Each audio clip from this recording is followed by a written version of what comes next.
What's up, guys? We are back here at Morbid Curiosities with another episode for you all.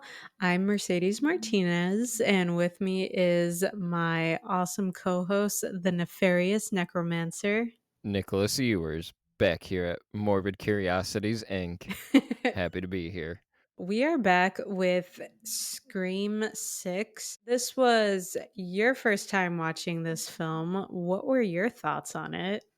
Throwing me to the wolves already. Oh It, man, it has to I'm be done. I'm It has to nervous. be done. Don't be nervous. I'm right here with you. I'll try to start off nice just cuz I don't know exactly where you land. No, be brutal, be honest. I want your honest opinion. I already got one opinion from you, which I'm very fucking excited to talk about and dive into more detail with that. I want to hear what you think of this film. Go. Okay, we're going for honesty then. I really don't like this movie. This is my least favorite of the Scream movies, I think. I've watched it twice so far for the podcast, and I kind of wish I got to watch it with the director commentary. At first I did anyway. I looked up some articles though, like top 50 tidbits you get from the Scream 6 director's commentary, and it didn't really seem like they said anything about the movie. My takeaway is kind of that this thing was pretty rushed. It came out like a year after Scream 5, and I think that shows. This seems like it's the weakest screenplay out of all of them. Like, so this is a franchise that was based on like the horror tropes and really flipping them on their head, and this one just gives in to the horror tropes in like a very detrimental kind of way. I think it kind of wastes Jenna Ortega, her ability as an actress, a little bit. I don't really like the concept of the core four. We'll get into that. I don't really think that that's a spoiler. One thing I will give the movie, it's got, I do like that the cast is pretty diverse. It's all people of color, I'd say. I think that makes the movie feel real, to be honest. And I did enjoy some of the sequences in the movie. More positive might come out there. I don't want to like totally start off being a negative Nancy on the thing, but yeah, Mercedes. What were your thoughts on Scream 6? Damn. I didn't think you were going to flat out like not like the film. Wow. Okay. Yeah, I had a lot of issues with this one that we'll get into a bit more, but this one it's the only one that's actively like made me mad by decisions the movie was making as it was making them. None of the other movies really gave me that feeling. 3, the ending reveal kind of gave me that, and this movie is like, well, remember that the way 3 made you feel at the end? What if this whole movie kind of makes you feel that way? I don't hate this film, but it's also not my favorite.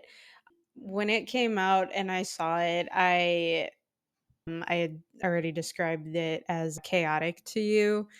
It's strange just because now they just take Ghostface and this new crew to fucking New York City, and it's like you literally just drove or like flew across the country to a new environment. And I don't necessarily like when films do that unless they do it within one specific film. Like, okay, so the first one, the cast, they take place in Woodsboro. But then in the second one, they're already in college. So, realistically thinking people go out of state for college if they're dorming, whatever. So that's acceptable. But now, like, I don't know, it's just like a year or two later and they're just in a whole other setting.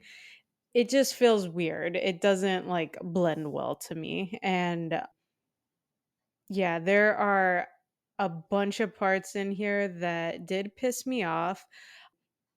I don't really like Courtney Cox's character in here.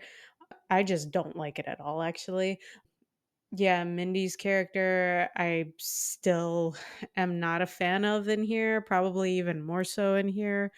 Um, like, I think they could have done more with Jenna Ortega. I see that they were kind of focusing more so on Melissa Barrera. So, that part was kind of cool, but still it's just all over the place. I did have some good times with it, but this one, even with the reveal, not a big fan. But I don't hate it. I do still like it because Jenna Ortega and Melissa Barrera are in here. Everyone else can kind of be cast to the side. So there's a couple things that you mentioned that I kind of want to piggyback off of. You talked about the location, this being set in New York. There's something that this movie does that's real weird. I wasn't particularly offended or bothered by the New York setting. They didn't really do much with it.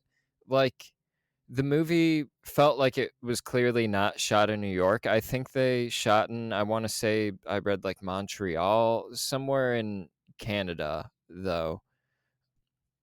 I could be wrong, but I'm pretty sure, like, a lot of this movie was shot in Canada. So, yeah, the New York setting didn't particularly bother me that much. They didn't do a whole lot with the setting that I felt like justified such a drastic location shift.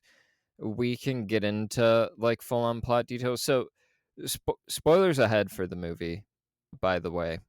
We can get into more plot details a little later on like what they could have done with the city. But there's something that this movie does that I find like kind of annoying is they keep talking about Woodsboro as if like the rest of the franchise has really like cared that much about Woodsboro and these things being tied to Woodsboro. The first one, it happened in Woodsboro. The second one, they're in college. I don't even think they really talk about Woodsboro at all in that one. The third one, they're in LA. The only reason why Woodsboro is even a thing is because there's a set for one of the Stab sequels that takes place in that location. So it's like kind of a fun way to get the characters back there, but it's still not that location. Four, it's more tied to the family than it is the location itself. And then afterwards, it seems like since the film got in the hands of these new writers and directors, they've really hammered home this attachment like all of this is Woodsboro. It's people who come from Woodsboro. Only people from Woodsboro get to be in this crew. Like that almost comes up at one point. It I find it very odd. I mean, what are your thoughts on all of that? Yeah, there was even a little line at the end. Sam Carpenter tells the love interest of hers, Danny, they're about to go in like the little theater, that shrine, and she's like, "No, not you, because I can't trust you, you're not Woodsboro." And I'm like, "Wait a Yeah, minute. what does that Who the mean? fuck?" Yeah, I'm like, "Who the fuck says that?" Like, it just reminded me of fucking Shameless, where Fiona was always like, "Oh, are you South Side?" Who the fuck from the South Side of Chicago says that? Nobody. Exactly, Yeah. exactly. I was just thinking that same thing. I'm like, we're from a major city, and like people don't go like, "You're not Chicago enough." It's Yeah, oh man, we it's say very weird. I we say you are from the north side or the south side, and then we might, talk shit about our north side friends. Just saying that because I have a few buddies on here that do live on the north side, so y'all will come out here eventually, I'm just saying. But yeah, so just hearing that little detail, and even with them trying to have, like, family ties in some of these movies, just like really it didn't go well. Again, even with that, it reminded me of like how Rob Zombie can throw out these fucking like really gross ass films, but he tries to get like a little family togetherness in there as well. Yeah, family togetherness in the midst of his weird like depravity. I mean, you go from having like all these prostitutes, all this gore, everyone like getting fucking shit faced or high off their ass. And then it goes to like, oh, daddy's hurt and all this other shit. I'm thinking of The Devil's Rejects, even though I really do like that film. But yeah, some it's weird shit in there. But he's artistic and creative in his own way. I do dig his material. At first, I thought you were going to talk about him giving Michael Myers a mom and really expanding on the family stuff within the Halloween movies. Oh, I mean, I can go into that, but I'm trying to save all of those details for when we cover Halloween because I have a shit ton to fucking say about all of those films. All of I do too. That's I really do too. I didn't really like the family stuff that was happening much in this movie at all either. Before we get into that, so there was another thing that you had touched on, not liking Courtney Cox in this one. I am right there with you. I'm like, what are you guys doing with her character? It's like them. you. So I already expressed my frustration in the original Scream trilogy. They keep resetting her at the beginning of each movie. Four, it felt like we finally got her in a good place. Five, it felt like another reset for Dewey and Gale, but I was like, okay, Gale still has heart. And then six is just like, let's just take her back kind of as far as we can as a person. She's written another book. They took the ending of the last movie, the ending that they wrote and created themselves, and just threw it in the garbage. It just felt like they totally underserved her character. And I mean, I did like the action scene that she got in her house. I felt like it was very smart. I liked her calling Ghostface back. Yeah, that was um, a good one. that was a really good move. It was the best character moment they gave her, and they kept her alive, even though it's kind of hard to tell. It's like they wanted to just make you forget that they kept her alive, just so when they reveal it in the next movie, it'll be a surprise. But I felt like they totally mishandled her, and I don't know what their original plan was for Gail. I know they originally wanted Nev Campbell to be in this movie too, but they didn't offer her. I don't know how much money they offered her, but she said they didn't offer her enough money in comparison for like how valuable she is to the franchise. She didn't feel like it was equal enough. And I totally get that. They choose to bring back other people that they didn't need to bring back, who I'm sure that money could have just went to Nev Campbell to get her in this thing. It just feels like this movie was very sloppily handled. Yeah, and going off of what you were saying about not liking Gail's character, I can't really be on Team Gale in any of these movies because to me she's just always a bitch in all of them. And she may have some parts in there where she seems like, she has good intentions, but then she just I don't know, it's always to me it's always she's just looking out for herself, her career. She wants basically to make all this blood money off of everything that happened while kind of like living a double life and still, trying to be somewhat of a good person, but you can't be both of those. And just with her in here, it's like, all right, you kind of made it seem like you weren't going to, report the news about anything Ghostface related anymore. But then you ran all the way in the front to fucking interview Sam and Tara after they got out of the police department for questioning. So to me, it's like she isn't changing. She's just getting worse with each film. And then in this one, I hated the fact that they right away gave her a new love interest because, yeah, I know her and Dewey were split up from the previous film, but I don't know. To me, I think it could have been better without her having one. But it's because I'm always on Team Dewey. That's probably why. It seems like they gave her the love interest just to have someone formidable for Ghostface to kill in her Mhm. apartment, so it shows like, "Oh, this guy means business." I didn't much care for her introduction either, though. She just kind of slides right in with a microphone, and it feels like they're doing that just because that's how she was introduced in other movies. And then she gets, they try to punch her, but oh, she dodged it. Oh, how cute. Then Jenna Ortega gets the punch in. And it's like, feels like you guys, not feels like, you guys did that just because it happened in another movie. And this movie is filled with you're just doing that because it happened in another movie, and Mhm. that's usually what the Scream franchise tried to be above. They're like, "We are taking those tropes, calling them out, flipping them on its head. If we give into the tropes, we're doing it in an interesting way, and it, like, finds a reason to justify giving into those tropes narratively." And this one just feels like they really didn't know what to do with it, so they unintentionally just gave into the tropes because they're like, "Well, this is what Scream does."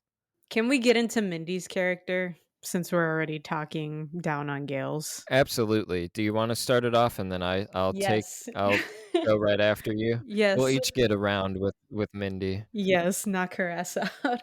Okay, so with Mindy's character, again, everyone, we have the core four back, which the character in here, Chad Mason Gooding, he self titles them as the core four him, his sister Mindy, Tara, and Sam. I gotta So, say real quick, I don't like the core 4 thing, and the core 4 would be interesting if the moment after they introduce that, they kill Mindy instead of her girlfriend. I was like, mhm.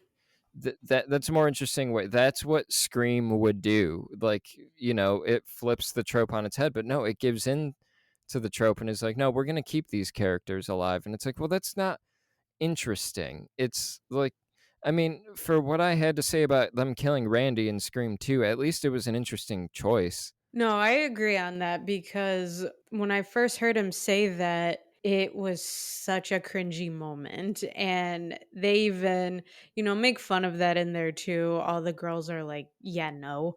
But it's like, okay, yeah, we all understand that you guys survived the last movie, but Gail Dewey and Sydney don't refer to themselves as like the original three or like some lucky trio. They're almost Um, like cursed with this to yeah. an extent. Yeah, and it's like they kind of say something along these lines in part or the last one, part 5, where Sam is trying to get Tara out of town, and then Courtney Cox, Gail in there is saying, "You know how it always goes back to the original. This is the original," and she points to Sydney. So that's the only time they really reference anything like that. But with this, it just seemed super cheesy. Didn't need to be in there. I guess it was just to like bring a little humor and again more of a like what is it, a makeshift family? Is that what you were saying before? Because I can't remember. Yeah. Yeah. So it's like that's what they were kind of doing here. We get it, but it just doesn't it didn't need to be in there.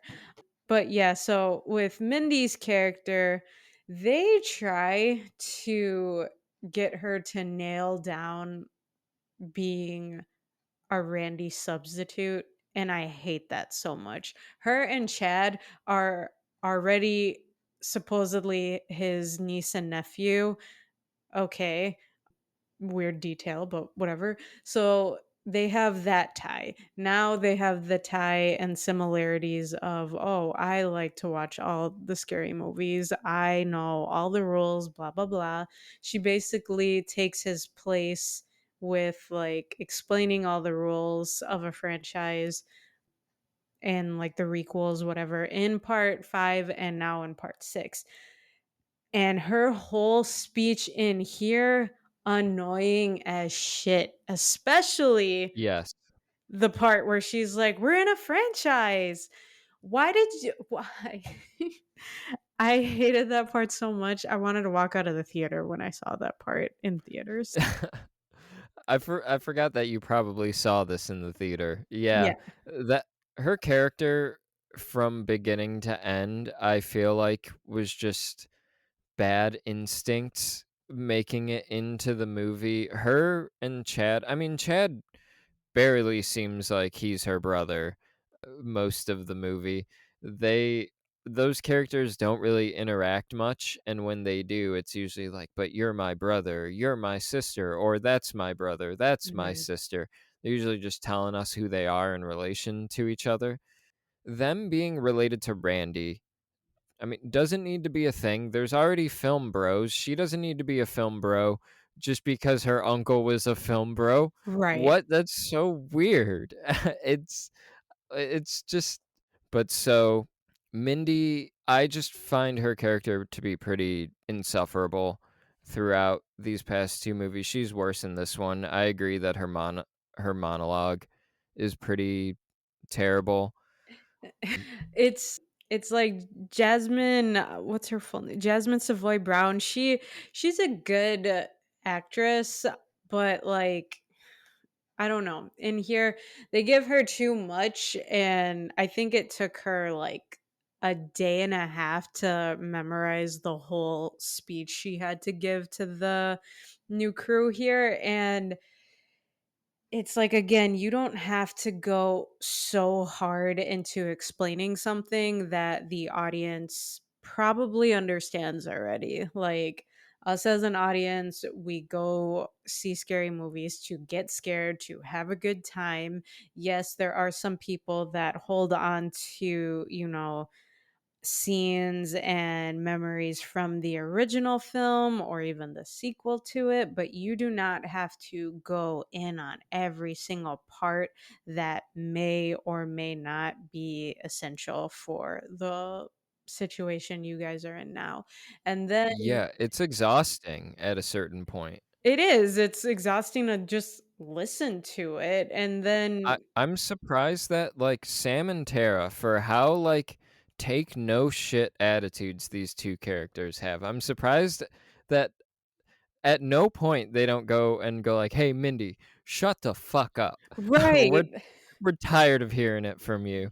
Exactly, because even in part 5, she full or just flat out accuses Sam of being the killer. So it's like, yeah, Sam left, but she could have gone off on her at that point. And when she even said that to her, she said it while she was smiling. And then in this one, her whole speech, she's like, she doesn't, you would think all of them would be nervous, they'd be scared, panicked even, but like her, she's doing this very playfully and then more so just, with enthusiasm explaining it to everybody. Like, and then even saying, like, oh, her girlfriend, who's her new love interest in here, she's like, I can't trust you either because you're new. Never trust the love interest because you can also be the killer.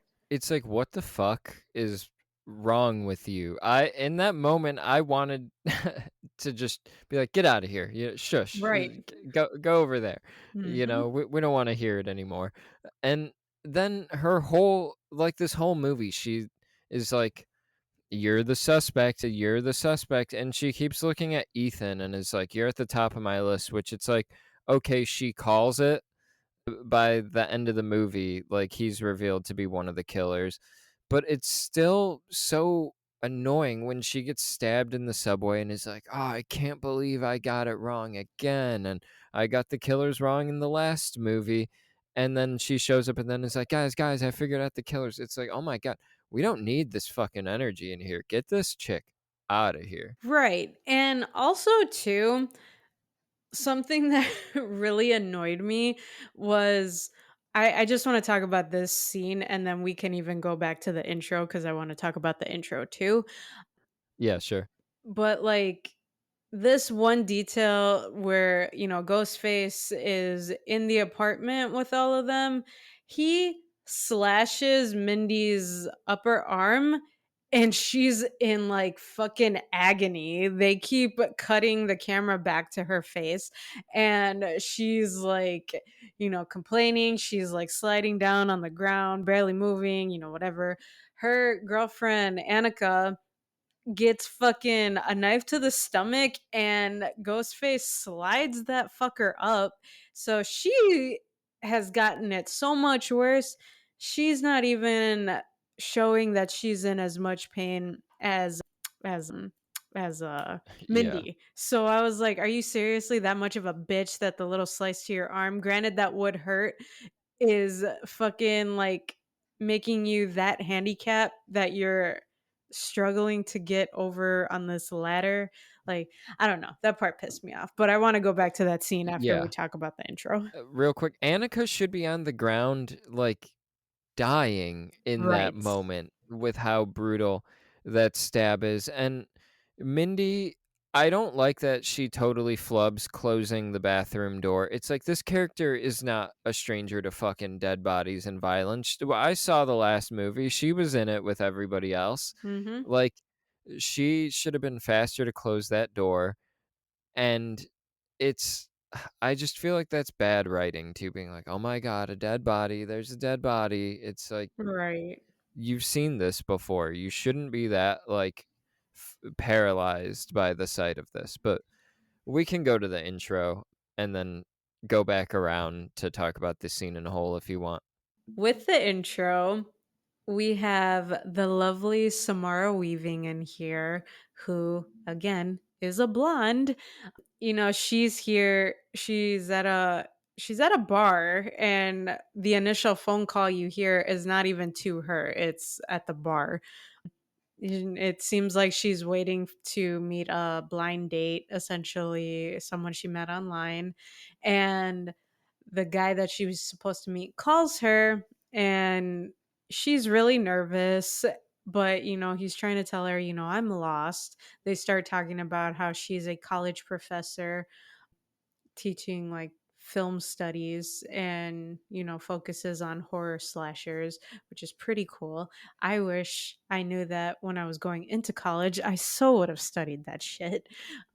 But yeah, the guy, he eventually lures her out to say like, "Oh, I don't know if I'm at the right spot, what does the front of the bar look like?" And then he's able to draw her into an alley, and then he switches to his ghost face voice, which was such a clever thing to do.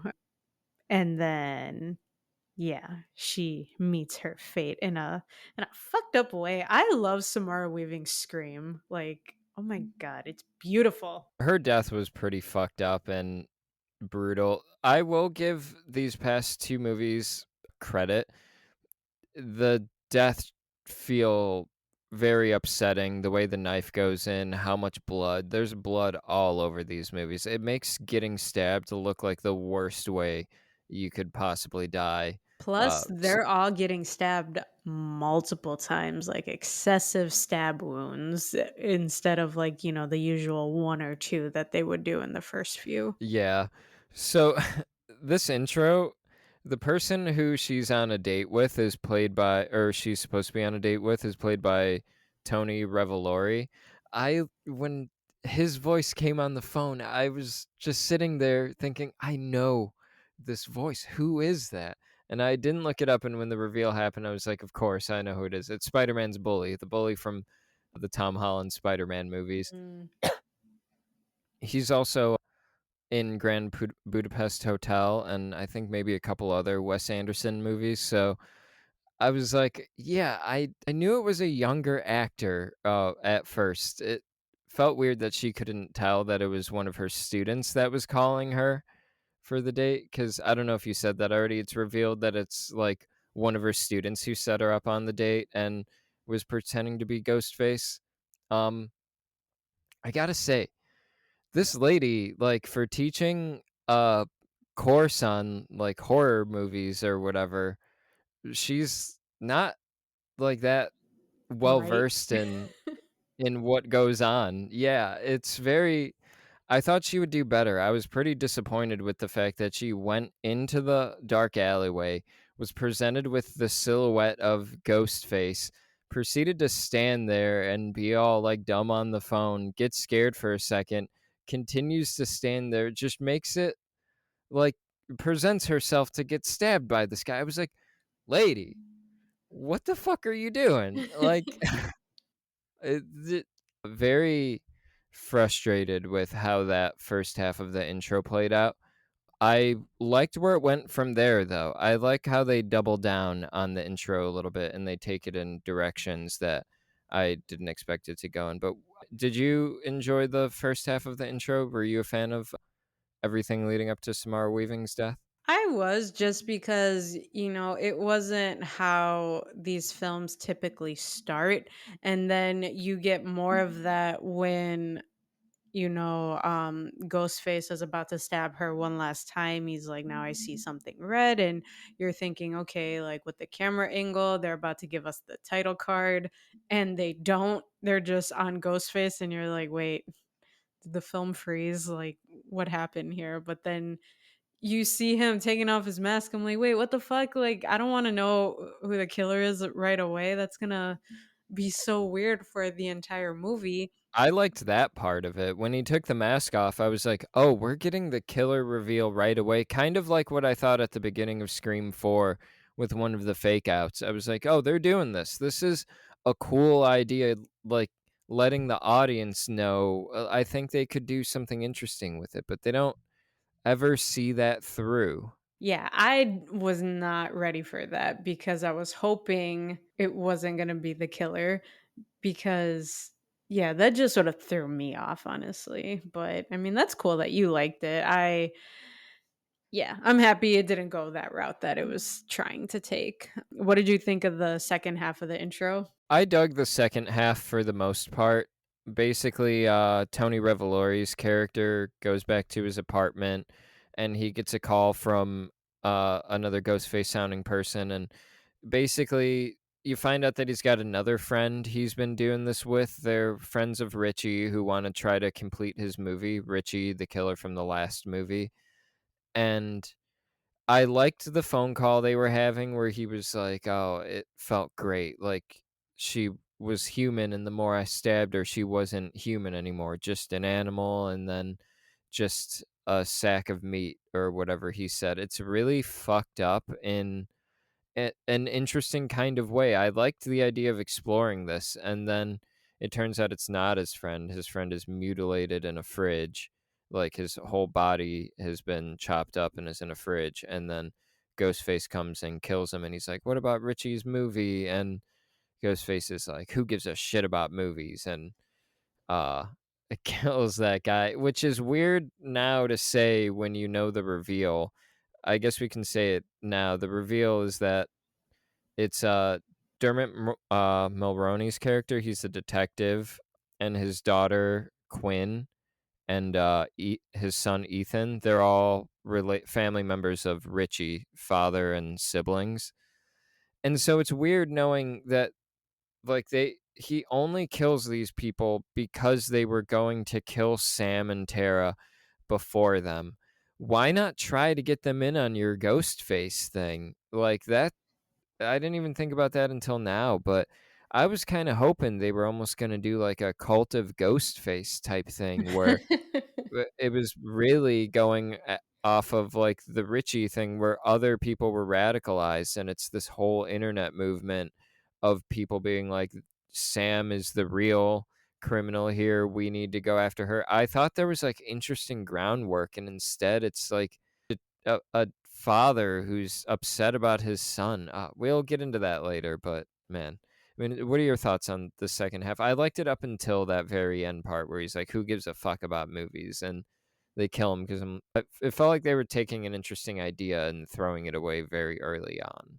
No, I like that Ghostface killed them off, but like to your point on that though, they could have, or the three could have pinned all these murders on those two, just kind of use them as like their like puppets in a way, like, yeah, these are the people we want to kill. And then once they executed all their plans, then they can, I don't know, kill off those two. and that way no fingers would have pointed to the 3 that did happen to be Ghostface.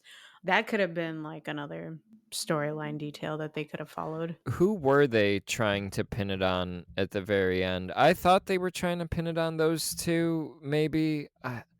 It's all kinda slipping from my mind right now. They were just trying to pin it on Sam, I believe, because at the end, they were trying to get her to put on Billy's mask, and they never really say why, but I'm assuming it's just so her DNA can be on it and they can use that to their advantage. Well, they even pivot at one point and try to pin it on Kirby too, but I guess that's just for Sam and Tara to throw the other characters off, and maybe not the law enforcement, but it fully does at a certain point make you feel like Kirby might be the one doing this. Also, like, spoilers, they bring Kirby back in this movie, and in a way that feels almost like totally wasted. Anybody could have been that character. They didn't really do anything with it being Kirby and a survivor of all of this. Yeah, when they brought her back and, Sam says, "Oh yeah, she was a senior when I was a freshman." I don't think they needed to have that line in there either because it's like, okay, all of you guys were from Woodsboro. That's history enough. You guys have all had an encounter with Ghostface. That's history enough. But I don't know, little details like that that they keep trying to force in, like I was saying with Mindy's speech, with this, like there's so much that does not need to be in here. And then yeah, with Kirby's, reappearance in here, I know a lot of people were happy because she was a fan favorite from part 4, but yeah, they didn't really do much. Yeah, she was a detective, but like half the time she's not even in the film. And if she is, it's kind of like she's just a bogus side character. She talks about like all the killers when her and Detective Bailey have all the pictures up of everyone who portrayed Ghostface at one point. And then she talks to Mindy when they were in the theater with the Ghostface shrine, which I really fucking loved. I'm not gonna lie, but they don't do much with her. She talks to Tara a little bit on how she overcame, her victim trauma, but they wasted her coming back, honestly. Yeah, and the overcoming the victim thing doesn't really connect much at all for me in that scene. And it's back to back between it's like there's two heartfelt moments.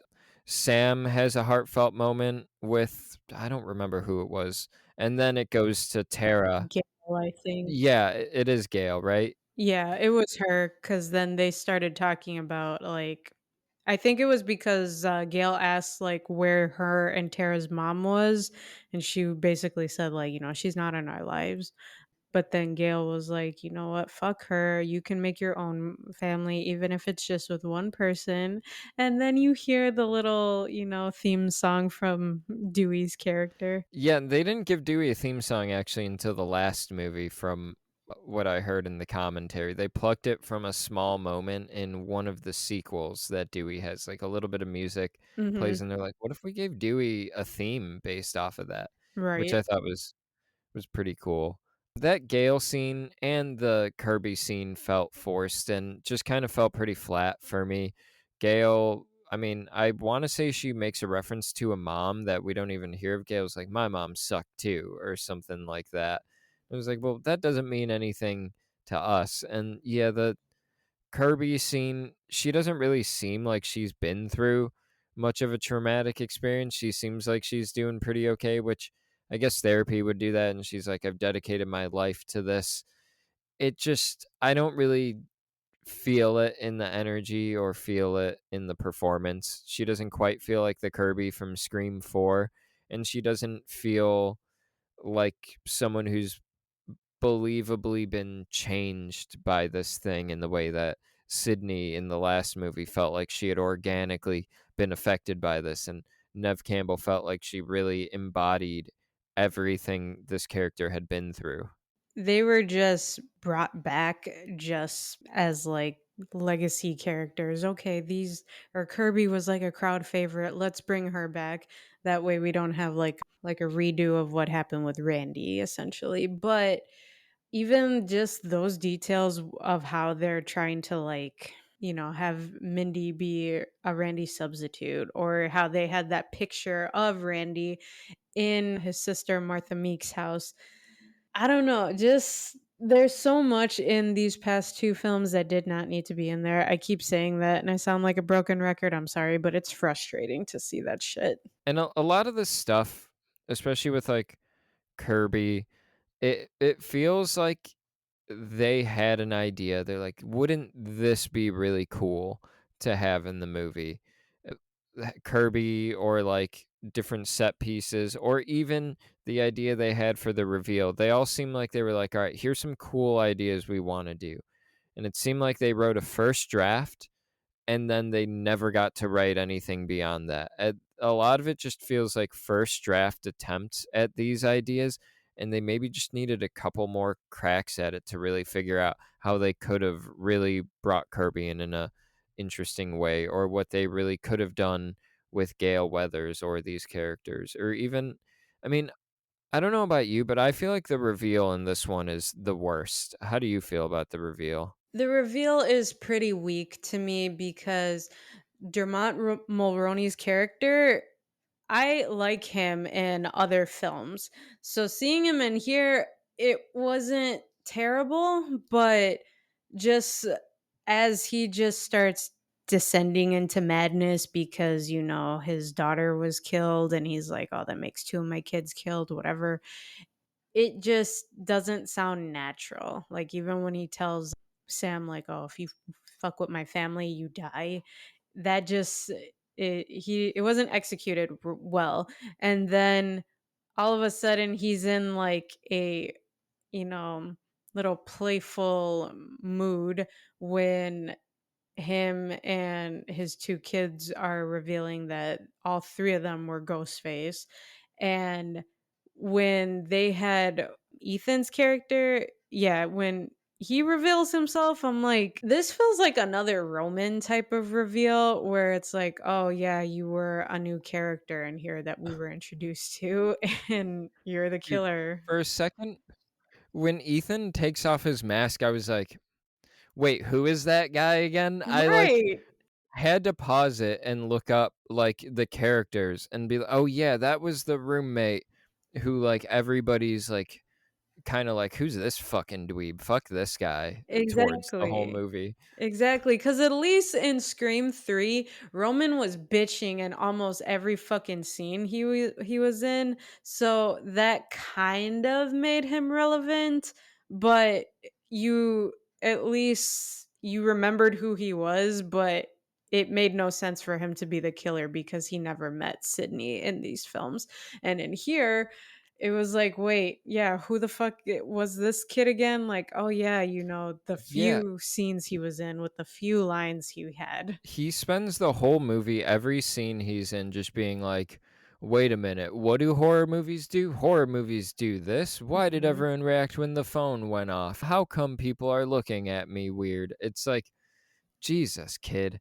From just the ground up, this character sucks, and then they picked him to be the villain. It's like, or one of the villains. It's awful. Yeah, it's like his lines in here are basically the only purpose they serve is to kind of be like, "Hey guys, don't forget about me. I'm still in the room." That way when his reveal is done, you can think like, "Oh yeah, it was him." But it's like you're not a memorable enough character for that. And they just do the same thing with him and his sister that they did in the last movie, where it's just, oh, they were people that found you online and are now your roommates or are close with you to some extent. It's very close to that. I felt like there were other missed opportunities in there too with Dermot Mulroney's character. I felt like there was a point where I was thinking about this movie and I was like, make him Richie's dad.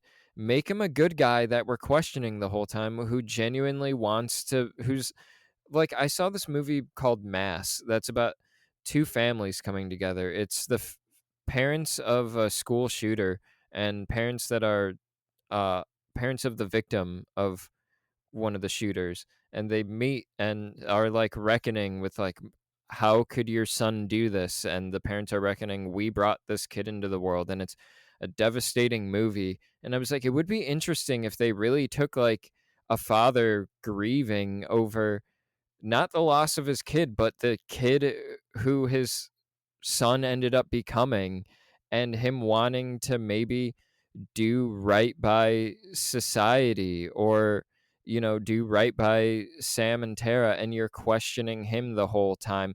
But they didn't. It's just like so convoluted, the most convoluted these movies have gotten with the reveal. He's like, my son loved movies and he loved these movies in particular, and I love my son, so I must therefore turn my whole family on my side to come and kill the people who killed my son. It's so fucking off the wall, like ridiculous. And I have more to say about that, but do you have anything to add before I continue to dig into this? There were just some, like, continuity errors that, like, were just bothering me. For him to be the detective on the case while his daughter was involved with it, like, that wouldn't happen. Here's Evie exiting the room. Yeah, I don't know if you can hear that.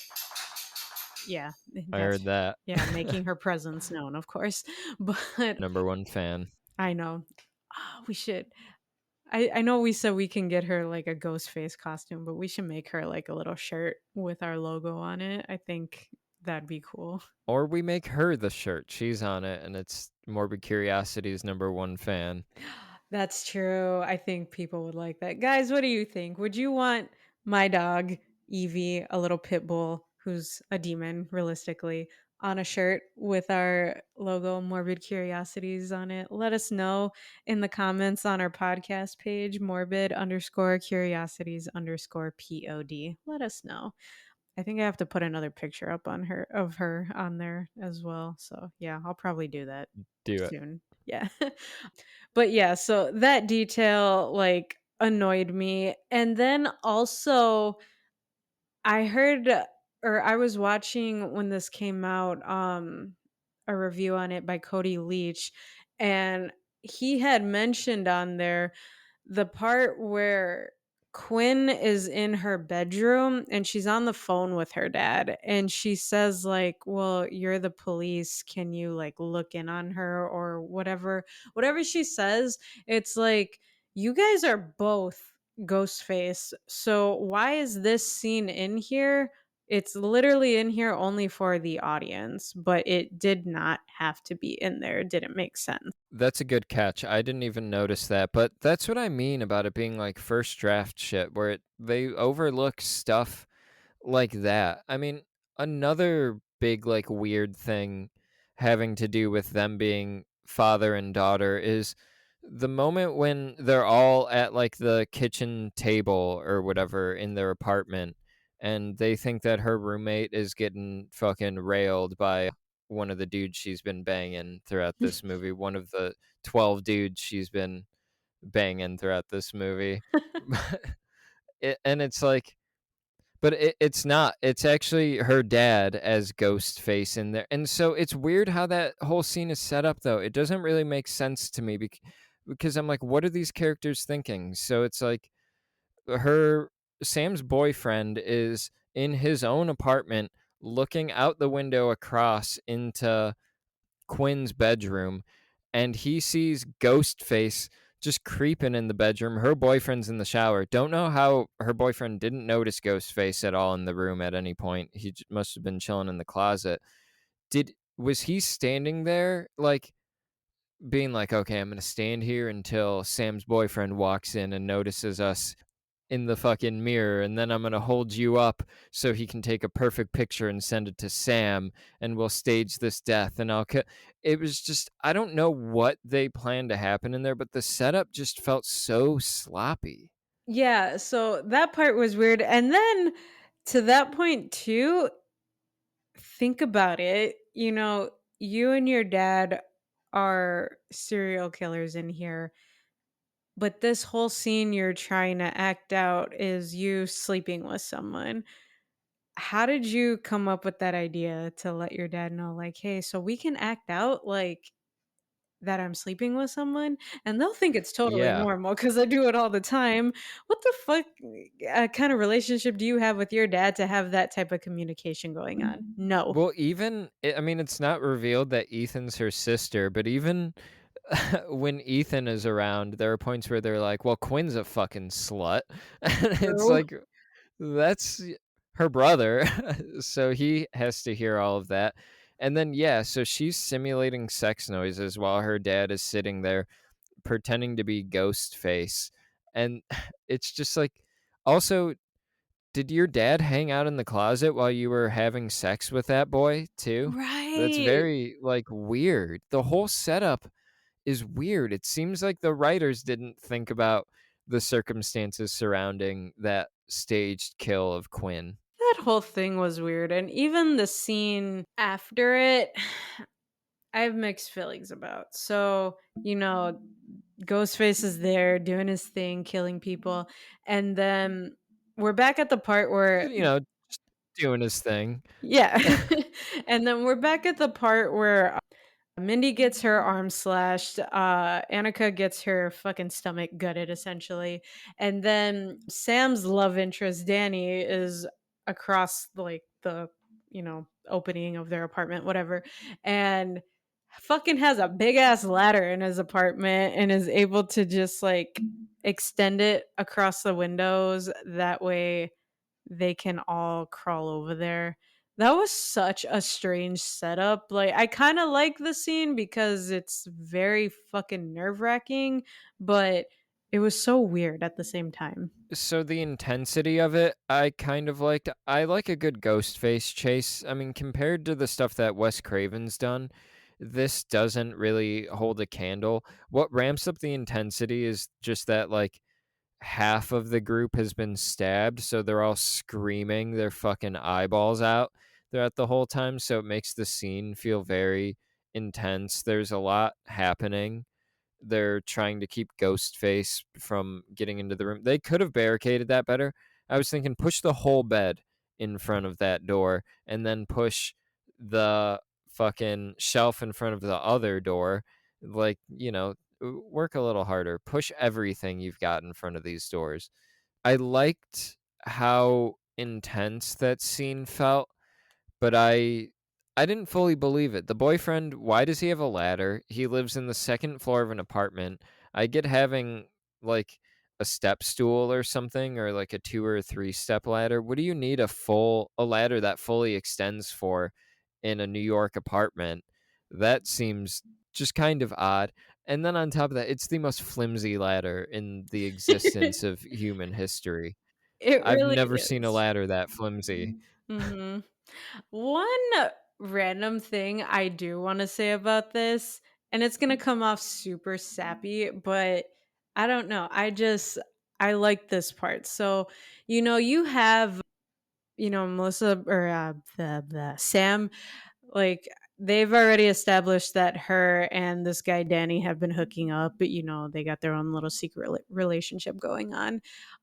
When he has the ladder extended over and then is getting her to come across, like obviously she's scared out of her mind, but he's like, I got you, baby, I got you. I love that he called her that because you don't have that in any of these films. Like even when you have moments between like Gail and Dewey, their little romance going on, or Sydney and her love interest in different movies, like you don't have any type of like affectionate pet names. And I don't know why. I just love that in here. And I think that because of what Melissa Barrera had to go through, because a lot of people didn't like her performance in Scream 5.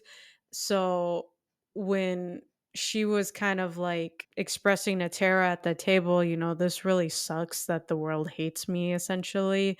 That was kind of like bleeding in from what was being said about her in real life and her acting performance. So, her going through that, being scared for herself, for her sister, for her friends, and just the intensity of that scene, that little, like, line alone, I don't know. I liked it. It worked for me. Random detail, I know, but yeah, that was just what I wanted to say on that. I'm glad you called it out. I gotta say, I really like it too. It feels like a real moment of intimacy, like you Mhm. said, more than these movies have really gotten to have. And it seems believable too, because I'd say in a high stress situation like that, something you really feel would come out in that moment, something really genuine. You like if that's what you call this person, that's probably what would come out in the moment. So I thought that it was very nice, very touching. I'm glad that you called that out. What follows in that scene, I gotta say too, relationship wise, I didn't mind Mindy and Annika. I liked Annika a lot as a character. I feel like this scene is 10 times better if you kill Mindy off instead of I Annika. wish. Yeah. And I also don't really like that Annika, she's crossing the ladder when Ghostface comes up behind her. Everybody freezes and makes a face, and she stops and is like, "What? Why are you guys making that face? Or why are you guys looking at me like that?" She says something along those lines, Mhm. and I just was like, "Come on, this movie, it's got a lot of that shit where characters stop to say something." Oh man, and yeah, that kind of took away from the moment a little bit. But yeah, I thought it was pretty sad when Annika died. Yeah, I hated that part because it's like clearly she knows she's at a disadvantage more so compared to Mindy because she has been, stabbed more. But it kind of seemed like she was telling Mindy to go because she knew she wasn't going to make it. And then it sucked because once she was on the ladder and like trying to crawl her way over there, she was just like, I don't want to die. Yeah, I don't know. I feel like adrenaline would be kicking in at that point, like, let me hurry up. But then at the same time, she did have a knife like fucking dragged up her stomach. So has to be in an immense amount of pain. So Yeah. yeah, and then Well, having to crawl over there would suck. well, the movie doesn't really distribute pain too well throughout this movie. And Yeah. what I mean by that is Annika, I mean, she is like screaming and is selling it pretty well to an extent. I feel like she should just be gushing blood because Mhm. of how badly she got stabbed. And I think she should probably be on the floor and not be capable of moving. But Right. then later in the movie, on the subway, in one of the most painfully boring subway sequences I've seen in horror, I can't believe the underutilization of a subway in this movie. She gets stabbed, like, pretty bad, and is just, like, sitting there and is, like, sweating like, "Oh my god, I'm gonna die." And then you see her at the end of the movie, and she comes up and it's like, "Hey, guys," does a backflip, and it's like, "I know who half of the killers are." And it's like, "What the fuck? This character is this mobile after being stabbed, like, 6 hours ago? What the fuck?" Exactly. Like, that part was so stupid. Again, all the fake out deaths are so annoying. Like, even with Chad, he fucking gets stabbed by 2 Ghostface and he lives? Okay. Yeah, I didn't think we needed Chad to get it that much. It felt like they were really making him the Dewey in that moment Mhm. when they were decided they weren't going to kill him. I like that they ultimately didn't, but the way that they his fake out was just so over the top and really like dramatic in a way. It I didn't love it. I do like the moment that he had with Jenna Ortega though. Jenna Ortega really fucking sold it and is kind of acting him out of the water in that scene, Oh, like the yeah. raisinette scene. You know, I mean, they fucking Wait, clearly if those what? that's what the candy was? Raisinets? Y- Yeah, they had Oh my raisinettes. I was like, so god. we got some raisinette fans in this movie. The But only you reason they didn't see eat them is because of how old they were. but you see that was the only candy they had, meaning no one likes No, Raisinets? that was a fully stocked bar of old candy, and they went for the Raisinets. They were like, "What do we grab?" And they grabbed the Raisinette, the classic movie theater candy. Oh my They god. s they are on my side. Your beloved Jenna Ortega is on my side in this argument. Um, Shut the hell up. Na na boo boo, Shut the stick your hell head up. in doo doo. Shut the Um, fuck up. but I really like how she is she's like, You can have it. This is old ass candy if you're into that kind of thing." It was like very I was like, "They must have like improv this. This is so like real." Maybe it was written, but that was like the best moment they really gave Jenna Ortega. It's the moment where it's like, "Oh, they're actually giving her something to do as an actor now." Like, I didn't expect her and Chad to have, like, a little budding romance once it started happening in the beginning. I was like, "Okay, I didn't expect that," and then I find out that no one really expected it, but they do sell it really well. They have a decent amount of chemistry where you can think like, "Alright, I can believe this," and, yeah, with Jenna Ortega's acting, like, she is phenomenal in whatever she does. Yeah, with them just, like, trying to kill off Chad, I don't know. They coulda did that with Mindy and just killed her, and I would've been okay. Like, they could have had a scene where, you have Chad lamenting over her getting stabbed, but no, we got all the fake outs and Mindy's horrible, horrible one-liners and speeches, and Yeah, they set up this whole like core four thing, and it's like I guess you can't kill the core four, and wonder how far that's gonna go in the next movie, considering your two lead actresses aren't fucking returning. We can right. get to that at the end of the episode more, all of what went on behind the scenes after this movie came out. But yeah, the Chad Fakehead I didn't love. They make you think Gail's dead, but she's not actually dead, even though we don't really see her. They just kind of say like she's got a little bit of a pulse, and then there's a phone call where they're like, Gail also survived. And it's like, oh, that's kind of lazy. Yeah. Feel like you'd give her a little bit more than, and Gail's alive too. Right, like um, something. yeah, it's like, she came back for whatever you guys fucking paid her, but she also is a Friends alumni and doesn't need a payday like Nev Campbell. They should have just paid Nev Campbell what she wanted, which is probably about the same amount as Jenna Ortega was getting, I'd assume, for this movie. Pinning it on Kyle. Kyle has a fake out too. They make you think she's dead. This movie doesn't really kill anybody that you care about. I do just wanna touch upon the theater and the shrine itself because I was being such a geek when I saw that for the first time. It's like, if I could see that in real life, I'd have, like, such a stupid grin on my face because that's pretty much how I looked when I watched it for the first time in theaters and then rewatching it now.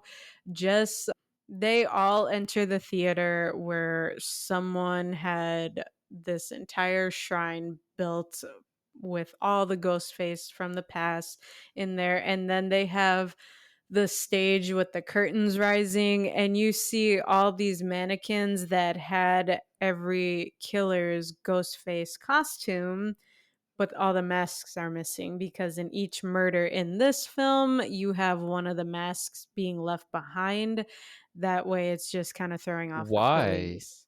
I didn't it felt like a dumb franchise thing to do that, where it's just like, you could have the shrine. Why are they leaving behind the old masks though? It felt so pointless. It did because it's like they can't really say, "Oh, this person's alive," or they don't really even try to go in on that. Everyone thinks Stu's alive, and with the little clip I had posted about Matthew Lillard, he did say, Stu does return in Scream VII. So it's like, all right, cool. But for this, yeah, they don't really lean into any of the killers being alive from the past in this one. So yeah, there's no point for them to like leave the masks behind. And then for the final one to be left for Sam was Billy's mask. Made no point. So yeah, if they had all the masks on in the shrine, I think that would have been so much more effective. Yeah, just seeing all the like little drawings and clothing, all the little pieces of evidence from all the other murders. I thought that was cool to see.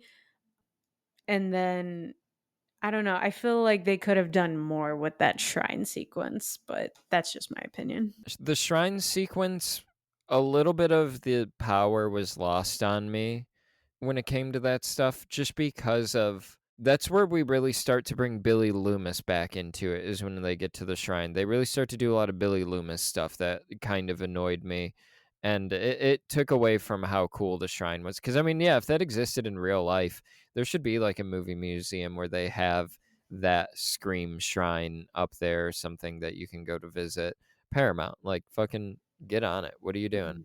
Right? But Sam starts seeing reflections of Billy, and he's like, come on, father, daughter, the Loomises are back together, being a family of killers.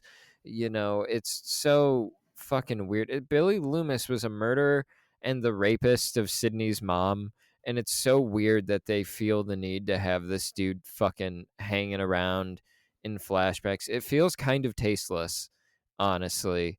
It feels like it's bad sequel instincts, kind of like what I was saying about in the last review when they were referencing movies that had sequels and how we have to go based off of what those movies have done, like legacy sequels, basically. The last movie talks about how they have to do what the legacy sequels that came before have already established. But most of what those legacy sequels have done before has been bad and poorly received. And these past two movies fully leads into some of the worst aspects of legacy sequels. And the Billy Loomis thing, like when he's like, come on, grab a knife and fucking kill everybody on your way out the door. I'm getting the lines wrong, but it's something like that. And then she grabs it and he's like, good choice. That's my favorite. And it's just so gross and bad. I don't like it at all. Yeah, it didn't work in part 5. It doesn't work in here. It's so stupid. But let's talk about the dreaded subway scene. I want to hear your thoughts on that. Before we get into that, one last thing about the shrine that annoyed me. Kyle pushes over the TV that Stu was killed with to deliver the final blow. That's another thing where it's like you guys are just doing it because another movie in your franchise did it. You guys have been above this whole time, and now 6 movies deep you're choosing to do this. It's the same issues I had with Alien Romulus, actually. That movie did the same thing where Alien was never a franchise that was about homage and dedicating itself to the other movies. It was always about burning down what came before and establishing something new. And Scream was always kind of about, again, flipping these tropes on its head. And it really just gives into this shit so hard. And don't let me forget, I have theories for what I think Scream 7 is going to be and the possible return of Stu. Let's touch back around to that after the subway scene. Did you say Kyle? I meant Kirby. I've been doing that outside of the recording. I'm mixing up fucking Kyle from Child's Play 2 and Okay. Kirby Cause I was like, in who the these fuck is movies. Kyle? Am I missing someone's name? But Yeah. yeah, yeah, sorry. Yeah, let's talk about the subway scene because I at least like the fact that everyone is essentially decked out in a costume. Like, I shit you not, Halloween is not the way it used to be anymore. No one really cares. Even for Halloween parties, I find it rare when someone throws one. So the fact that they were all starting off at a Halloween party in the beginning of this movie, I thought was cool. I Um, I do agree with you. Halloween's not the same. When I was a kid, I felt like Halloween Day there would just be kids in the streets. It would just be like a mess of kids. It was crazy. And now it's like cold and it's just like parents who are taking their, like, babies for their first, like, trick or treat or something. Yeah, even my early 20s, I was just like, I want to have a Halloween party. And I think I hosted two of them where I actually decked out the house and I was telling everyone, like, a costume is fucking mandatory. Like, don't show up here without one. So, yeah, like, we need more of that. Guys, do not let Halloween die. Oh my God. But anyway, we have a lot of costumes in here that pay homage to like all the other great films. So you got Michael Myers in here, there's Freddy Krueger in here. Someone even dressed up as Wednesday in the beginning. Jenna Ortega. She shoulda dressed up as Wednesday. She would have made a great Wednesday in here. My girlfriend noticed Michael Myers, and I rewound it, and I didn't see him, and I'm like, I don't know if he's there." Yeah, very briefly he's in there. You have the May Queen from how do you pronounce it? Midsommar? Midsummer. Oh, Yeah. I didn't even know that. Okay, so I should have paid more attention. I just didn't even look at the background actors because I was pretty just frustrated with the movie at this point. One thing I did notice in all the flashing is the little boy from Us. Someone was dressed up as him because you get a good like direct like shot of his face in the dark subway as all the lights are flashing. That's the Oh, only one I noticed. I didn't see that one. I saw fucking Babadook was in there. He was in there. Who else am I missing? There was like a bunch of people in there too, and I can't remember the rest of them. But yeah, and then you have a million people dressed up as Ghostface apparently, and then everyone kind of hallucinating who the real one is and who isn't. That's an Um, issue I have too. Like all these people dressed up as Ghostface. They're on the news at one point. There are news anchors in the background being like, Ghostface masks are through the roof. I've got mine. And then the other anchor's like, I've got mine too, Chad, or whatever. And it's just mhm. like, that's fucking sick. This should be illegal. Like, not illegal, but they shouldn't like have these on shelves. I don't think in real life if people were getting store bought masks and like committing murders in them over the course of decades, that these would be allowed in stores anymore. Right. They made a point to say that in Terrifier 2 when what's his name? Jonathan wanted to be the Miles County Clown, and Sienna was like, "No." And when she was telling the mom, she was like, "No one dresses up as Jeffrey Dahmer or whoever." Yeah, so it's like you would think they wouldn't sell that costume, Hmm. or you would think they would sell like a variation of it. Like, you Well, had like, sorry to interrupt. Like, two real life character, like serial killers with that dressed up that you don't see people dressing up as because it would be deeply fucked up. Like the Zodiac killer had a look at one point. Like it just, I think one of his killings, he was dressed up in like a ski mask and all this shit. And then John Wayne Gacy is the other one. He had like a specific clown look, and you don't see those two getting portrayed in any type of. Nobody dresses up as that. It'd be fucked up. exactly. And at least with Ghostface, there are different variations of the mask because when Scream came out, then you saw, or you would see, like, okay, the regular Ghostface mask, but then you saw the one that you could press the little button and then blood just comes down the mask. They have different color masks. I think even in part five, his mask is silver. It looks like it's chrome in there. I could be wrong, but yeah, they have different ones. So it's like you would think there would be a variety of that on the subway, but I guess it was just to, keep throwing the characters off of, oh, is this the real Ghostface? Is he in here? Whatever. And then Mindy just is even more annoying in this part too. So yeah, I'm happy she got stabbed. Yeah, and this is where they really kind of try to make it clear it couldn't have been Ethan. I don't know, but his character could have just gone. I thought they were going to do something more interesting. There's like so many people.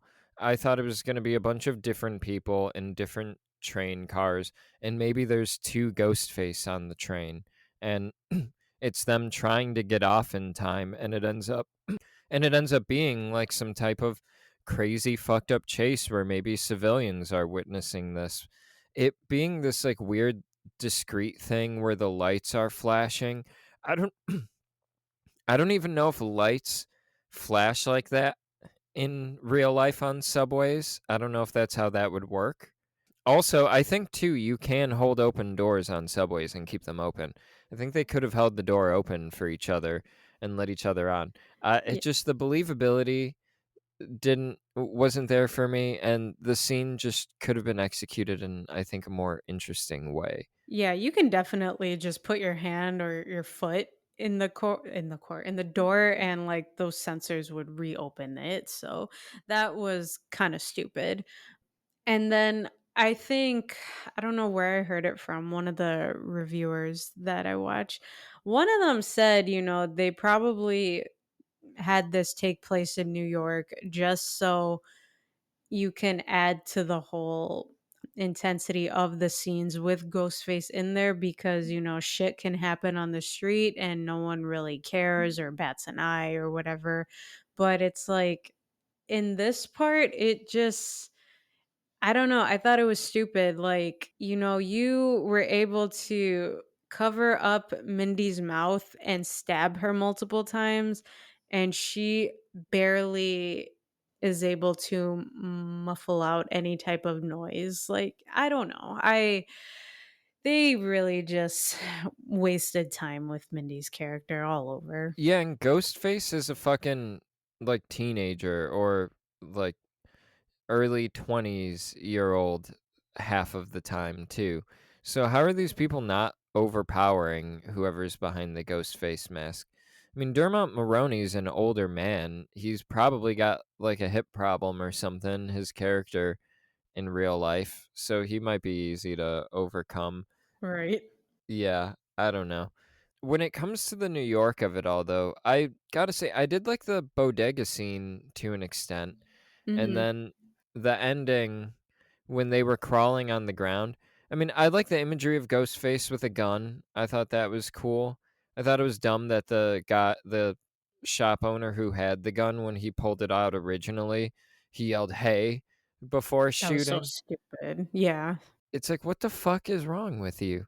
And he that ended up getting him killed. Hmm. But when they were crawling on the ground, basically, I thought Ghostface was going to push the shelf on them. I thought that would have been the more interesting call, but they Hmm. pushed the shelf on Ghostface. And the only detail I got from the commentary that I thought was kind of interesting was I guess they originally wanted them to successfully make it out the back door to get into a taxi, and then Ghostface would somehow commandeer that taxi, and it would end with a car flipping. I guess they decided they didn't wanna do that. I don't know what would have been the better decision, but I thought the bodega scene was pretty fun. Yeah, and I guess audiences were, really bashing the fact that Ghostface was holding a gun in here. It's like, well, so what? They were showing guns in previous films and doesn't make a big thing. Like I like the fact that, they had that in here as well. Yeah, I thought it was cool imagery, Ghostface with a gun. I like the mask too in this one. I think that's supposed to be Billy Loomis's mask that they're wearing, the really fucked up one, which is Mhm. gross. That mask must be so gross. I think those things degrade over time. It's been a couple decades. That's actually one of the main pictures I was looking for when I was, designing my aesthetics room.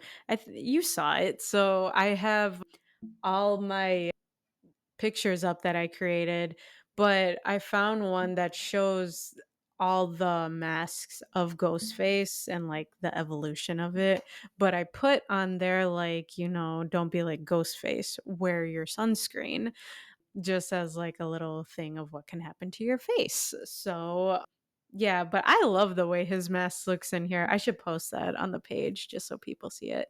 But yeah, I like the mask in here. Is this the only movie where they've drastically made a mask change like this one? Yeah, just cuz the other films like I think the first one is where it looked a little different. In the first scene with Casey Becker when Ghostface is chasing her outside, and then when Henry Winkler was about to get killed, but he had put the mask on, like, that was the only time the mask looked different. It kind of looked, like, more condensed in size, and it looked a little gray, I think. I do like that they haven't really changed the mask that much. It makes me, like, wonder, like, why couldn't Halloween do that? They just couldn't replicate the original mask? I don't what was the Right? issue? Oh I don't my understand what the issue god. was. Don't get me started on that. Oh my god. You're just we need to cover Halloween soon. Oh my god. But Halloween is, like, double the length of fucking Scream, maybe even and then some. I'm surprised. Just legit would not stop with those. And it was funny. Even me and my brother were talking about this yesterday. We're like, because I think I was telling him how they're coming out with a new Scream movie. And we were just like, why do they keep like adding on more to the franchise of like all the, you know, classic franchises? Why can't directors just come up with something new? So yeah, well, we'll see what happens in Scream 7. I keep wanting to call this 7 or 6 or I'm getting all of them mixed up. Yeah. Well, we are getting new stuff, it's just we're getting so much of the old stuff too at the same time. Because 'cause we've got good franchises like Terrifier, Smile, I think is some great horror. 28 years later, there's a new trilogy that's, like, fairly, untapped when it comes there's not a lot of those movies, and I feel like we could go for some more zombies in the world, so that's pretty cool. The Barbarian director, he's got more shit coming out, Weapons, who knows what that's gonna be. So, but I get what you mean. We keep going back to Halloween. A Hellraiser came out a year or 2 ago, a Texas Chainsaw Massacre a year before that. Before we know it, we're gonna be getting another Friday the 13th, which I think LeBron James was supposed to be working on. Some basketball player Oh my uh, god. wants to do that, and then I think just producing though, and then we'll probably get another Nightmare on Elm Street before you know it. I just think the last one was so bad. I think they're afraid of doing it. I recently rewatched the remake. It's like really bad. Okay. All that being said, we just need to get Slaughterball out there before the Wayans brothers get Yeah, theirs out. So we got to get to it. we do. One thing I want to talk about, and then we could probably start to wrap this up. It's almost a forgettable part of the movie, but Sam has a therapist played by Oh, Henry yeah. Henry Senry. I don't know how to pronounce the guy's last name. He plays Kittredge in the Mission Impossible movies. So right when he was on screen, I'm like, this motherfucker, you can't trust this guy. He's got like just shade all over him. And so and Kittredge isn't even a bad guy, but I just find Kittredge kind of slimy, especially in the last two movies. His intentions don't always seem the best. So I was just projecting all of that onto the therapist. And just so I wanted to get all that out there. But there were two things that come from that. One, he is so unprofessional in just bailing on her and being like, I need to call the police. It's like she didn't threaten anybody. I get what you're saying, but she didn't do the things that you're supposed to alert authorities about. Uh, so I felt like he blew that way out of proportion. And then when he dies by getting stabbed in like the nose, I think they said that scene was pretty okay, I'd say. But that made me think Melissa Barrera. That would be like make her the killer. That would have been way more interesting. Or I mean, Scream 7 felt like it could have been her being the killer, but we're never going to get that.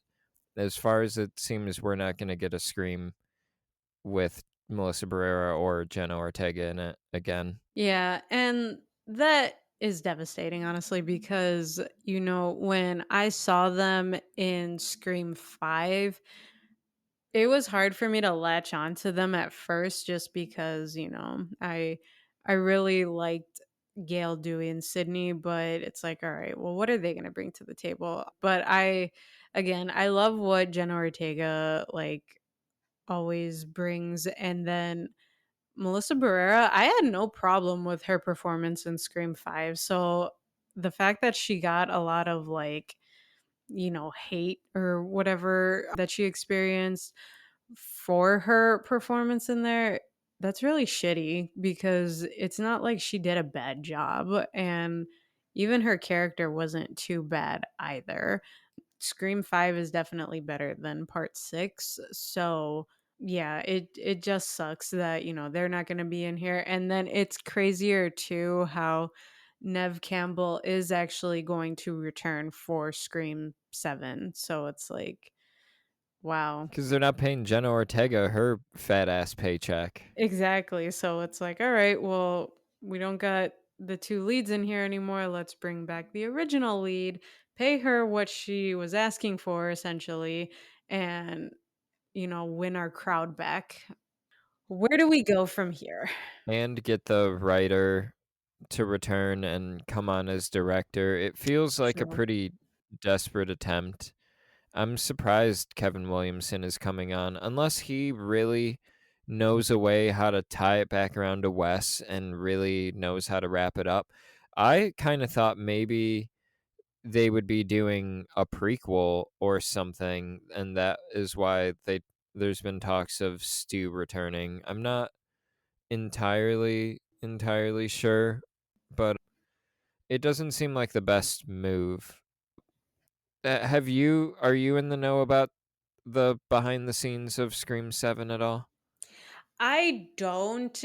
If they were to do like a prequel, the only thing that I can assume they would try to do is like set up a storyline that includes Maureen Prescott, and then I don't know if they're thinking about de-aging Nev Campbell or something of the sort, or even like having her portray Maureen Prescott and have someone else be Sydney's younger self, and that's how they can bring Stu in there. But like I don't know. That's the only storyline I think they can go by. So Bringing Stu in just feels so wrong-headed. Like Star Wars did that. It's the same thing Star Wars did in their finale. They brought back a villain who we had known to be dead for many, many movies, and it had been many, many years since that character had died.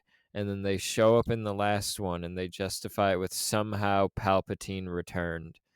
And it's so lazy and it's just bad. And Stu coming back as the killer kind of reeks of that. Unless it's someone pretending to be Stu, then I think that could be interesting. yeah, it could be that. I don't know. I don't even know when it's getting released, but yeah, Next well. year, it says.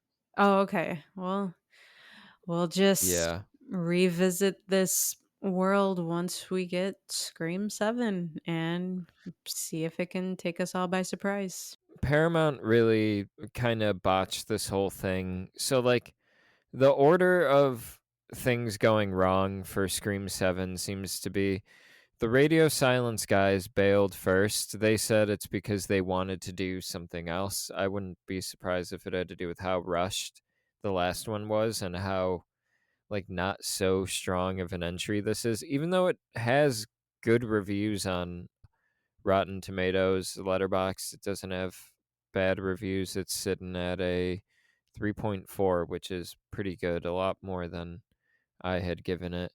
But so the Radio Silence guys left. Then they hired the director of Happy Death Day. I'm not sure if you've seen that movie, I which have. that's a pretty good choice. He's kind of like king of the Scream inspired movies right now, but the issue is none of his movies are quite as good as Scream. They don't really reach that. But he eventually left for some reason. But before he ended up leaving, Paramount fired Melissa Barrera because of political beliefs that she had expressed online. I want to say they were pro Palestine tweets, Mhm. which I don't know like word for word what she said. It seemed like her heart was in the right place though when she made them, and it kind of seems like a bullshit reason for them to fire her. And then after that, Jenna Ortega left. They said it was because of scheduling issues. It feels like she left in solidarity with Melissa Barrera because of how shortly after, like, all of that it was. And then the director had bailed and they got Kevin Williamson. So it seems like they're in a pretty desperate place. You got any thoughts on any of that?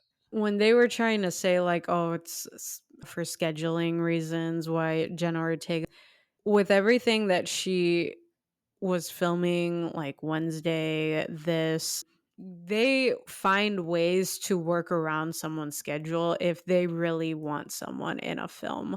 So, it's like, that's such a bullshit thing to say.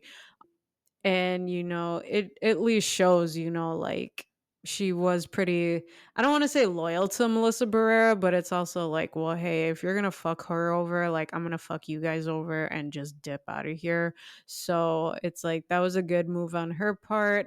It sucks that we're not gonna have either of them in here because, they were good characters even with what they were given, but yeah, so at least we get Nev Campbell back, but again, like, I Yeah. don't I don't know how that's gonna pan out, so we'll see. I think by default, Mindy becomes our lead. I don't know how narratively you just. Yeah, I know, right? It sucks. I don't know how narratively you justify losing Sam and Tara. Just seems like they're. I don't know. Maybe Kevin Williamson pulls it off. I hope he's doing it for the right reasons too. I hope it is kind of his send off to what Wes Craven created. But man, this movie really made me miss for like long for the days of Wes Craven.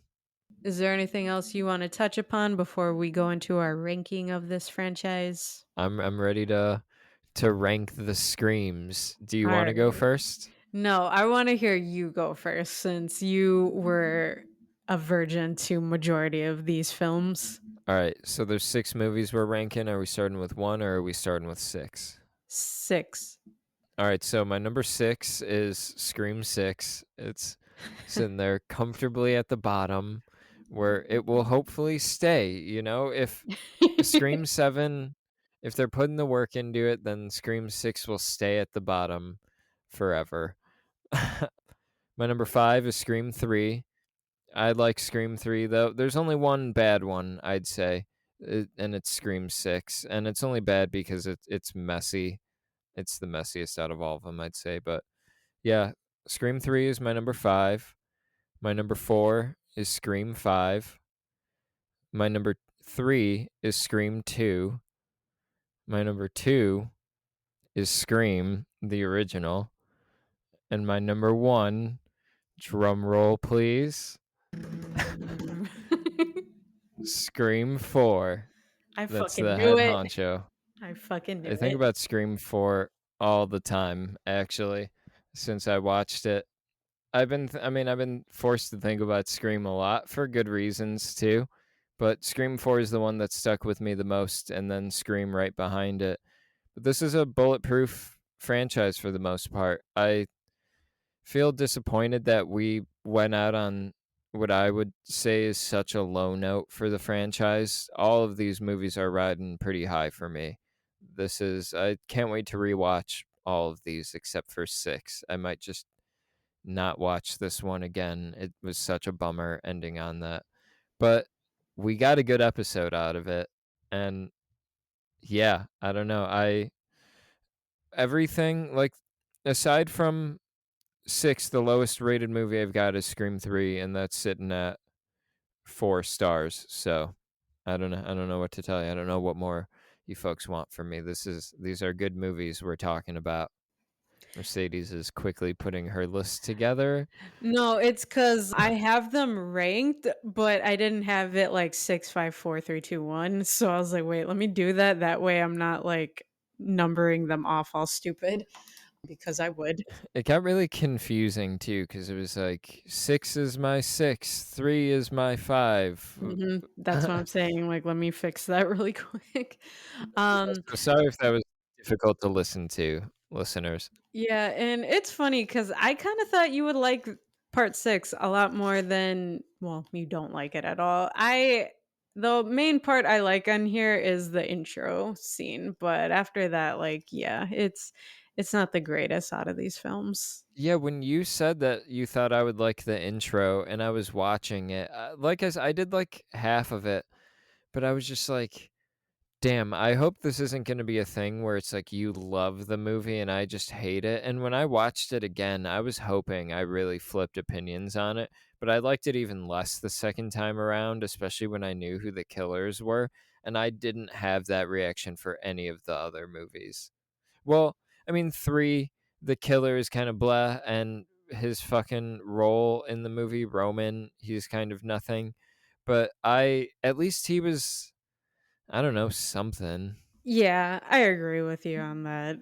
So, my ranking is a little well, it is different from yours. It's So very different. I'm nervous now. So I have at my number 6, my least favorite is Scream 3 because again, like Whoa. Whoa. I yeah, didn't expect that. I'm like, mind blown. shut up. No, I I am. I didn't expect that. it's just I hate the killer reveal in there, like the fact that it's her long lost stepbrother essentially or half brother, whatever.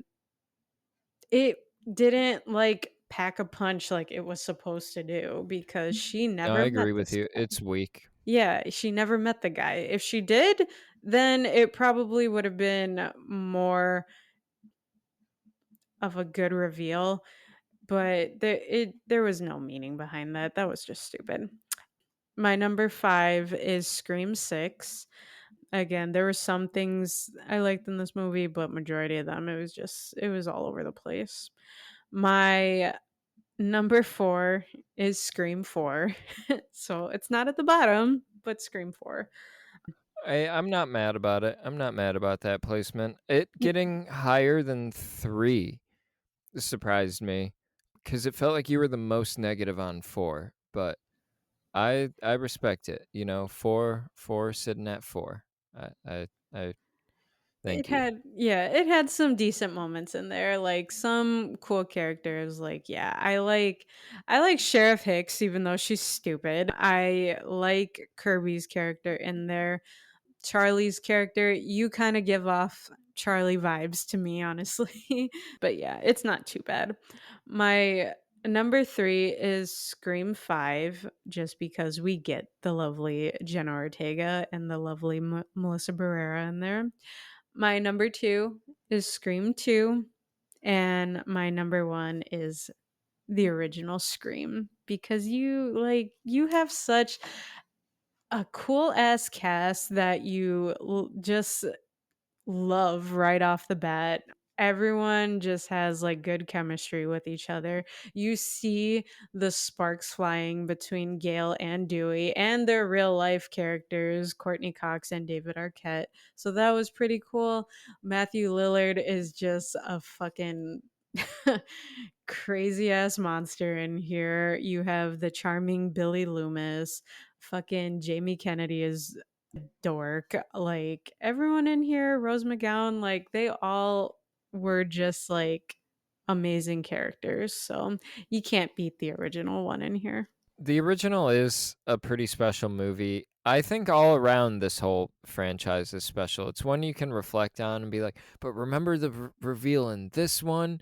But remember the fucking sequence in this one where this chick gets thrown off the balcony? It's an endlessly fun series filled with great moments. I mean, I'm going to be thinking about these movies forever, I think. They're in my brain now and I'm I'm thankful for it. If you're listening to this and you haven't listened to our previous episodes, I want to encourage you guys to listen to the Scream 4 episode, partially because I really love that movie, and the other part is because you and I were pretty split on it. And I was expecting it to be at the bottom of your list, or maybe this to be at the bottom, but for 4 to be lower. And, you know, I would have understood it because, I wouldn't have held it against you, but I'm glad to see it at number 4. This has been a fun mini series, though. Definitely, definitely. I'm glad that I got to share the experience of you watching these films with you. And yeah, I'm excited for what's to come next. Yeah, coming up, so next week we've got a special episode for you guys. We're gonna be talking Weapons, the new Zachary Cregger movie. I want to say that's how you pronounce the last name. I'm gonna just assume it is and not look it up. But the director of Barbarian, I'm super stoked for this movie. The marketing has been awesome for that. Go out to the movie theater and fucking see Weapons and be there with us. Those early screenings on Thursday at 2:17 p.m. in relation to the movie, that's the one Mercedes and I are going to go to. I'm actually more excited for it than 28 years later, honestly. I think this is going to be a big experience and possibly a movie that we're talking about for the rest of the year. I hope it's a good movie. And it was fun being able to go see 28 years later with you, learn your horrible taste in candy, and, be able Hey, to. hey, well, it's on the record. We talked about it already in I know. relation. I know, but I had Jenna to say it Ortega again. loves the raisinette. I No, know. she does Uh, not. But Are yeah, you gonna come with Raisinets? if I come with Raisinets, it's because I'm gonna throw them at you. Fair enough. I'll eat them off the ground. No, I'll just, like, sneak them in your hair. Then they'll melt. I got a fly in my hair the other day. It was Yeah. traumatic. I It hate was a that. whole thing. I hate that. Yeah, it got caught in my hair when I was driving, and I accidentally smashed it in there, Ew. when I ran my hands through there. It was traumatic. I'm still thinking about it. Yeah, ew. Let's not think about that. Yeah. Yeah, that was a cool experience being able to watch that and be able to talk about it while we were still high off the film. So, this is going to be fun. I'm excited for it. Guys, you should be excited too. Don't forget to listen to our other episodes if you haven't. Rate us 5 stars on Apple Podcasts and Spotify as your favorite horror movie podcast. What more is there to say? Just join us in on our journey here. And do you wanna go ahead and just announce our next season on this one, just in case people don't catch Weapons in time? Yeah, go for it. Let the listeners know what's in store for them. Alright, guys, so coming up next, we're gonna be covering the Final Destination movies. I almost said something else. What were you gonna say? I almost said 28 Weeks Later Oh. movies. I don't know why. Well, I mean, we were just Um, talking about it, so that's understandable. I thought you were gonna say something completely different.